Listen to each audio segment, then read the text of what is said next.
Hi everyone! So for today's day, or for today's video, I'm gonna show you or share with you my simple makeup routine. Like, very simple and budget friendly, of course. First, I have the facial toner by Brilliant Skin. And of course, we need some cotton. And then, just wipe it to your face, like that. Ganun. Mga dumi, mga sumpa, mga ganun. So look at the dirt, oh. You see that? Blush on at ano to? Ewan ko ano yan. That's it.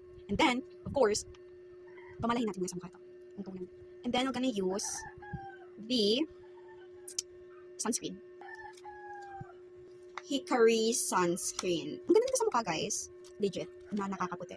Pero, siguro may mga white cast din. Pero okay lang. Just put on the index finger. Index finger. Pa-English. Oh my gosh. Look at that. And then, just blend it.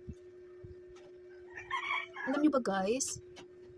Ang boring ng life ko dito sa bahay. So, that's why, isipan ko na, why not mag-get ready with me ako, diba? Total, marami naman akong likes sa TikTok na, marami naman akong mga followers na, thank you so much for following my Digimon posts or anything. You know, just support me, mali. You know, hindi ko sa amin tao. So, yeah, ang ganda lang. Support nila ako.